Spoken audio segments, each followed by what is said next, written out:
You can't use tap water in a saltwater tank. You sure about that? You sure about that? Listen, this video is gonna piss off a lot of people, especially those die-hard traditional reef keepers out there. You know, the ones that know everything already. And who the heck am I? I'm this new jack coming into the saltwater side of the hobby, trying to help people by telling them it's not as hard as they think it is. Really, I should be scaring the crap out of beginners, right? Telling them that this is like rocket science and they're gonna fail for 5.5 years before ever being able to enjoy a saltwater tank because this is so difficult. Well, too bad for those guys, because I'm not that guy. And before I begin to talk about why it is possible to use tap water in a saltwater tank, let me first show you my 5-month-old LT Fowler 2.0 saltwater tank, which started with this emperor in it on day 2, and today also stocks a king angelfish, 2 clownfish, and a ton of snails. I recently added a flame angel as well, but he was too small and they were picking on him, so I moved him over to my reef. Oh yeah, I have a second 9-month-old saltwater reef tank as well, which they also said I would fail at. And this is a good time to talk about the #1 gripe those experts have about using tap water, and that is your coral will suffer and die from the pollutants and instability you'll have when using tap water. That's mostly true. And because it's mostly true, I don't use tap water in my reef tank. This tank does use RODI water. Real quick, for those that don't know, RODI stands for reverse osmosis deionized water, and it basically strips your tap water of everything, good and bad, and leaves you with straight H2O with no other dissolved solids or ions in the water. And the reason I say mostly true is because if you check out the comment section of this video, you're gonna find multiple people that have run successful reef tanks with coral using tap water for decades. Granted, that's few and far between and depends heavily on what's in that person's tap water, but yes, it has been done in a reef as well. But this is why I started this low-tech, fish only with live rock, no coral, tap water only saltwater tank. If you're interested in starting up a tank like this, start watching the series from here. In a fish only tank without coral, there's a lot less to worry about. Most saltwater fish are much easier to keep than most coral. Keyword is most. And it's a great way to get your feet wet in the saltwater side of things until you're ready to keep coral, if you ever wanted to. Okay, #2 biggest gripe about using tap water, you'll have an explosion of algae everywhere from all the nutrients and you'll have an ugly tank forever. Algae, just like in freshwater, grows because of 2 things: excess light and excess nutrients. In a reef tank, you must use quality light for extended periods of time because the coral need it. In a Fowler tank, the fish don't need light. The natural light the room provides is more than enough.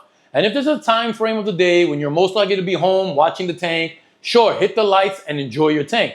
But that's what, a 2, maybe a 4-hour window? When you're not observing the tank, you can simply turn the lights off. The fish won't miss it, I promise. Let's move on to nutrients. This is where many experts refuse to understand that we have products available to us today that may not have been around 50 years ago. Yes, I'm talking about chemicals. Like all the other chemicals we use in this hobby, if you're one of those people that's against using chemicals in a tank that is already loaded with chemicals, believe it or not, with or without your doing, this ain't the channel for you. Algae feed on nitrates, phosphates, silicates, CO2, so let's attack each one of those. CO2 is expelled from the tank with a good amount of aeration. That's key in any tank. Phosphates and silicates can be absorbed by using chemical media like Seachem Phosguard, Phosnet, C-Gel, or any other of the 200 products out there that absorb phosphates and silicates. They are readily available. And nitrates can be removed with regular water changes. Now I know what you're thinking, hold up. What if my tap water already has high nitrates in it? Won't I just be putting it right back in? Yes, you will. But you'll always put back in less than where your nitrate levels were before the water change. That makes sense? Additionally, with time, as your tank matures, your rock will begin to accumulate with coralline algae. This is good stuff. This is what gives your rock that purplish color. And that coralline algae, along with anaerobic bacteria that will eventually grow as well, will help in reducing nitrates. Your good algae and bacteria will eventually outcompete any bad nuisance algae. Okay, but what about before then, while your tank is still young and immature? I still consider my tank young and immature, less than a year old. Well, this is called the ugly stage. And the ugly stage that every saltwater tank has to go through, right? Nope. My tank, since its setup, has gotten some diatom algae on the substrate, and that's about it.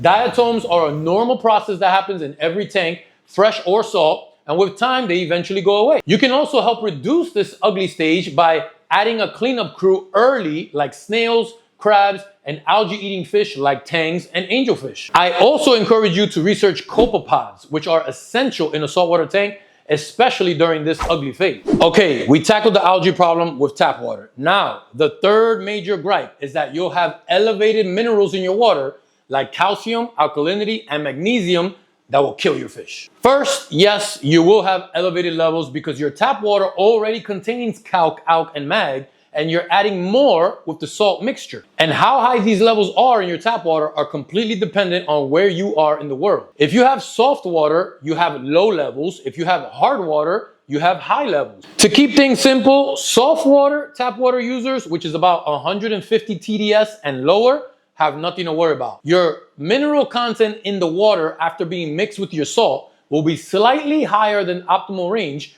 but it won't have any effect on the fish in your fish-only tank. My water is just under that 150 TDS mark, and as you can see, I have no problems using tap water. The challenge is with those of you that have hard water, which is anywhere from 250 TDS and above. By the way, if you don't know what I'm talking about when I say TDS, that video right there is gonna be very helpful for you. Hard water or a high TDS means that you have high levels of minerals in the water, and when mixed with the salt, it will get even higher. For you guys, there's a few ways around this. There are salt mixes on the market that are designed for fouler tanks, meaning they contain a very low level of calc, alk, and mag because it's understood that you don't have coral in the tank and it's not necessary for it to contain these extra minerals. These salts can be a good choice to use that will get you to the proper salinity level without raising your mineral content even higher. Another way is a bit of a chemistry hack that I'm gonna do my best to try and explain. Bear with me. These elevated excess minerals can precipitate out of your water. Precipitation happens when dissolved minerals in the water precipitate into a solid